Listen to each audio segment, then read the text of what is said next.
में। और आज आपने देख लिया कि डीसी जींद ने दोषी चौटाला के इशारे पर और विजय सिंह के इशारे पर आज मेरे लाइसेंस को कैंसिल कर दिया। ये मेरे को मरवाना भी चाहते हैं।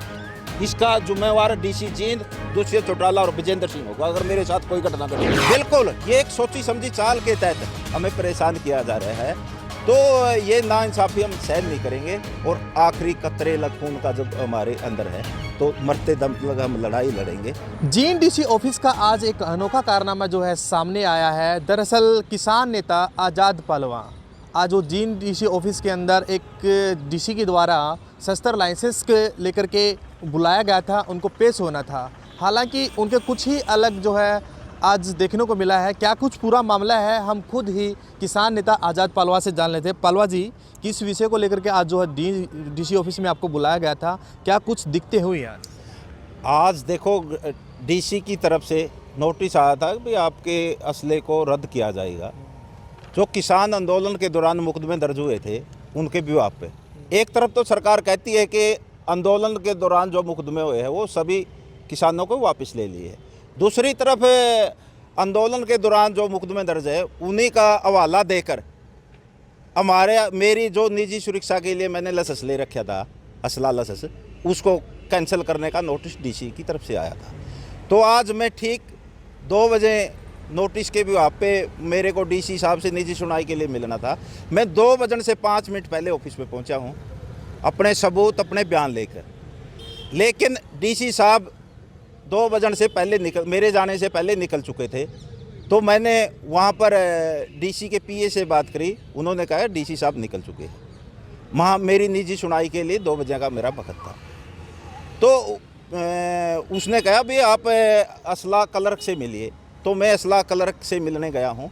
उसने कहा जी वो सुनवाई तो 1 से 2 बजे के बीच हो चुकी है।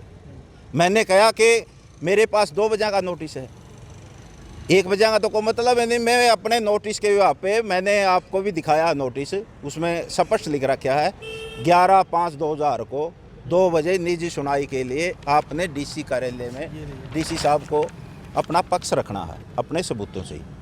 उससे पहले भी 27/4/2020 को एक नोटिस निकाला हुआ है जो किसी ने मेरे को ना नोट करवाया, ना उस नोटिस का मेरे को पता चला। तो उसमें हवाला दे रखा कि दोबारा से आपको निजी सुनवाई के लिए एक मौका और दिया जाता है 11/5/2020 को दोपहर 2 बजे। तो मैं अपनी सबूतों के साथ, तो क्योंकि मेरे घर पर 2015 को कुछ बदमाशों ने हमला कर दिया था जिसमें मेरे भाई को काफ़ी चोट आई थी। उन पर 452, 506, 323 काफ़ी धारा लगी हुई है, संगीन धारा। तो मेरे को जान का भी खतरा है।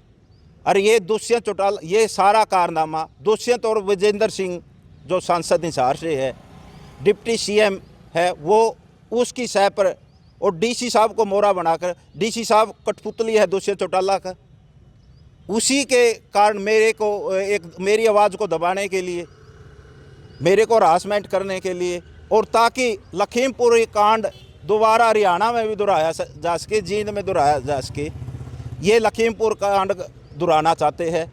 मैं स्पष्ट कहूँगा, मेरे को मरवाना चाहते हैं। इस बात की जिम्मेवारी जींद प्रशासन की होगी, क्योंकि जब बदमाश लोग मेरे घर पर हमला कर देते, मेरे भाई को चोट मार देते, वो मेरे पर भी हमला कर सकते हैं। मेरे जान को भी खतरा है। पहलवान जी, अब सवाल ये उठता है, किसान आंदोलन में आपकी सक्रिय भूमिका रही है जींद में, काफ़ी बड़े बड़े फैसले आपने लिए थे। अब अचानक आपको शस्त्र लाइसेंस के लिए जींद ऑफिस कार्यालय में बुलाया जाता है। दूसरी बात, जो सरकार कह रही थी कि आपके सभी के सभी जो मामले दर्ज हुए हैं आंदोलन के दौरान वो वापस ले लिए जाएंगे, आप कह रहे हैं कि दोबारा नोटिस आ रहे हैं। क्या लगता है सरकार का किस प्रकार का रवैया है? प्रशासन आपको नोटिस दे के बुलाता है, क्यों आपका जो शस्त्र लाइसेंस है जो उसको रद्द करना चाहता है? ये सरकार किसान मजदूर की आवाज़ को दबाना चाहती है। जो आगू नेता है उनको दबाने के लिए इन्होंने एक नया हथकंडा रचा है, वो भी प्रशासन, मैं कहूँगा जींद प्रशासन तो बिल्कुल कठपुतली बनाया है, और यहाँ का डीसी जींद, क्योंकि जो नोटिस देकर, जबकि मेरे को जान का खतरा है, मैंने एफआईआर की कॉपी भी लगाई है मेरे सबूतों में कि, और मैंने डीसी को मैं मिला हूँ बाद में 3 बजे मैंने अपनी बात रखी। डीसी ने कहा कि मैंने मीटिंग में डीसी जा रहा था, तो मैं ऑफिस में बात करूँगा। तो दोबारा मीटिंग ख़त्म करने के लिए 5 बजे डीसी ऑफिस में बैठा है। तो डीसी साहब को मैं मिला हूँ, मैंने डीसी साहब को कहा कि सर मेरा 2 बजे का टाइम था और 2 बजे से 5 मिनट में पहले ऑफिस में पहुँच गया, तो निजी सुनाई का या तो आप सुन लीजिए, मेरे कागज एक्सपेक्ट कर लीजिए, या मेरे को आगे टाइम दे दिए। लेकिन उन्होंने दोनों बातों से मना कर दिया कि आप जाइए, आपकी कोई सुनाई नहीं, मैंने जो फैसला करना था वो कर दिया। हालांकि इनको बुलाया गया था आज, हम आपको दिखाना भी चाहेंगे जिस प्रकार से ये जिला प्रशासन के द्वारा नोटिस गया था 27/4/2022 को, उसके बाद इनको बुलाया गया है आज की डेट में, यानी 11/4/2022 को 2 बजे इनको बुलाया गया था। और 2 बजे से पहले ठीक 10 मिनट पहले इनका कहना है, किसान नेता आज़ाद पालवा का, वो ठीक डीसी ऑफिस कार्यालय में पहुंच चुके थे, लेकिन 10 मिनट पहले डीसी अपने कार्यालय से निकल चुके थे। जब इस विषय में उनके पीए के पास गए, पीए के पास जाने के बाद उनका साफ तौर पर कहना था कि जो मीटिंग के लिए जिसके लिए बुलाया गया था आपको, वो पहले ही हो चुकी है पूरी तरह कंप्लीट, यानी कि जो समय दिया जाता है उससे पहले मीटिंग हो जाती है, डीसी साहब बाहर निकल जाते हैं। दूसरा आरोप इनका है कि दोबारा 3 बजे के बाद जब डीसी से मिले, मुलाकात हुई, तो उनकी तरफ से साफ ये कह दिया जाता है कि आपके जो हस्तर लाइसेंस है उसके ऊपर जो है फैसला लिया जा चुका है। हालांकि फ़िलहाल इनके ऊपर कितने कुछ मामले दर्ज हैं, किसान आंदोलन के अभी आपके पास कितने मामले दर्ज हैं, लंबित हैं, क्योंकि सरकार कह रही है कि हम उनको रफा दफा कर चुके हैं। देखो मेरे ऊपर 107 क्या उनका भी मुकदमा नहीं, एक मुकदमा पहले वो भी राजनीति से प्रेरित था, 2003 के अंदर हमारे पे दर्ज किया था, उसमें मैं 2006 के अंदर बरी हो चुका हूँ। उसका इस नोटिस में जो नोटिस मिला हमें, उसका भी हवाला दे रखा कि इसमें बरी हो चुका है। दूसरे मुकदमे है जो वो किसान आंदोलन से संबंधित है, जिसमें सरकार स्पष्ट रूप से एक बार नहीं 10 बार बयान दे चुके हैं अधिकारी, खुद प्रदेश का सीएम कह चुका है, होम सेक्रेटरी कह चुका है, जो गृह सचिव है वो कह चुका है, उनका लेटर भी आया है भाई केस किसानों के सभी मुकदमे रद्द किए जा चुके हैं।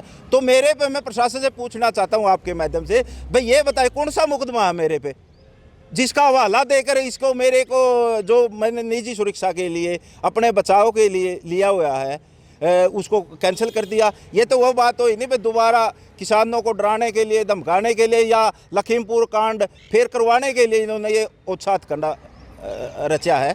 तो मैंने डीसी साहब को स्पष्ट कहा है, माँ सर ये बिल्कुल तानाशाही है, हठधर्मी है, ये नाइंसाफ़ी है।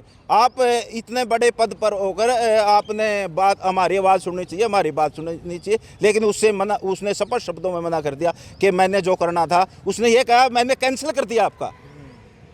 उसने बल्कि डीसी अभी हमारे को नोटिस मिलेगा 3-4 दिन के बाद, आगे की प्रक्रिया होगी वो हम जैसे भी होगा वो करेंगे, अपने साथियों से भी सलाह मशवरा करेंगे कि हमने इस बारे में जो है क्या करना है। डीसी साहब तो कर चुके हैं कि कह भी चुके हैं, आप कह रहे हैं कि कैंसिल कर चुके हैं, अब नेक्स्ट स्टेप आपका क्या रहेगा?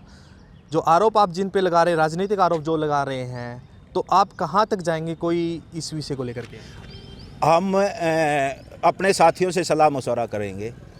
हम इससे हताश और नाराज नहीं है, असले का हमने कुछ नहीं करना, वो हमारी सेफ्टी के लिए था। अगर कोई हमें मार देगा, हमने लिखा हमारे बयानों में कि इसका डीसी जींद जिम्मेवार होगा, जींद प्रशासन जिम्मेवार होगा, लेकिन हम मौत से नहीं डरते।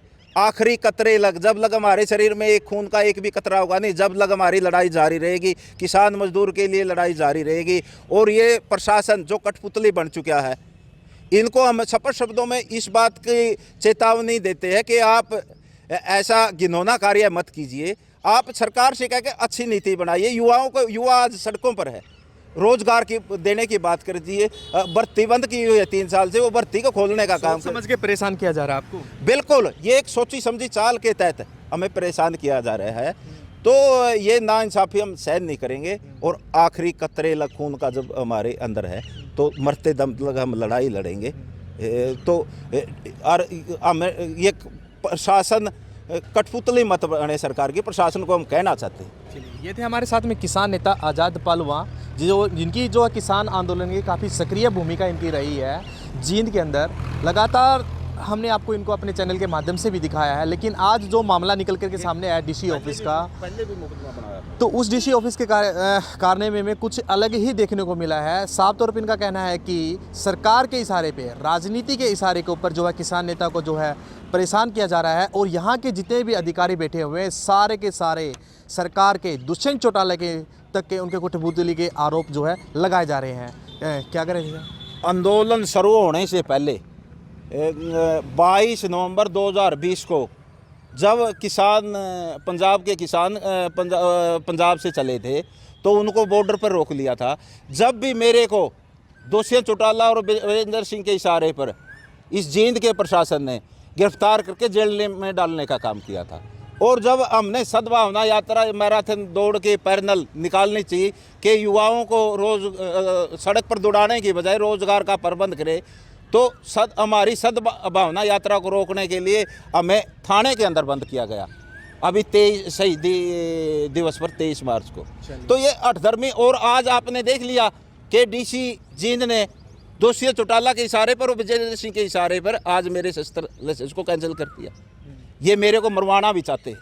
इसका जिम्मेवार डीसी जींद, दोषी चौटाला और विजेंद्र सिंह होगा अगर मेरे साथ कोई घटना घट जाती है। चलिए, साफ तौर पर कहना है कि किसान नेता आज़ाद पालवा के साथ में जो भी कोई भी घटना घटती है उसका साफ तौर पर जो जिम्मेवार होगा वो Jind DC deputy CM Dushyant Chautala होंगे और इनकी जानबूझ करके इनके शस्त्र लाइसेंस को जो है रद्द करवाया जा रहा है। हालांकि अब देखने वाली बात ये रहेगी कि जिस प्रकार से ये कह रहे हैं कि इसकी मांग को जो है दोबारा फिर रखने की कोशिश करेंगे, क्या कुछ नोटिस आता है वो बाद में पता चल पाएगा। हालांकि फ़िलहाल जो मामला देखने को आया है कि जिस समय पर बुलाया जाता है उस समय पर सुनवाई क्यों नहीं होती है, डीसी साहब पहले मीटिंग करके क्यों निकल जाते हैं, उनके द्वारा जो पीछे अधिकारी है वो ये क्यों कह देते हैं कि डीसी मीटिंग लेकर के होने के बाद वो है बाहर जा चुके हैं। हालांकि अब देखने वाली बात ये रहेगी क्या किसान नेता आज़ाद पालवा का शस्त्र लाइसेंस रद्द होता है या ज्यों का त्यों बचता है। जो सरकार दावे कर रही है कि हमने किसानों के ऊपर जो मामले दर्ज हुए थे किसान आंदोलन के दौरान, हालांकि किसान तीनों कृषि कानून वापस हो चुके हैं, मामला ठंडा पड़ चुका है, लेकिन फिर जिस तरीके से नोटिस समन इनके घर पे जा रहे हैं, मामला कहीं ना कहीं दोबारा फिर गरमा सकता है। ये तो आने वाले समय में ही पता चल पाएगा। पंजाब केसरी टीवी के लिए जींद से अनिल कुमार। हमसे जुड़े रहने के लिए हमारे YouTube चैनल को सब्सक्राइब करें और नई वीडियो की नोटिफिकेशन के लिए बेल आइकॉन को दबाएं। अगर आप ये वीडियो Facebook पर देख रहे हैं तो लाइक जरूर करें और ज्यादा से ज्यादा शेयर करें। धन्यवाद।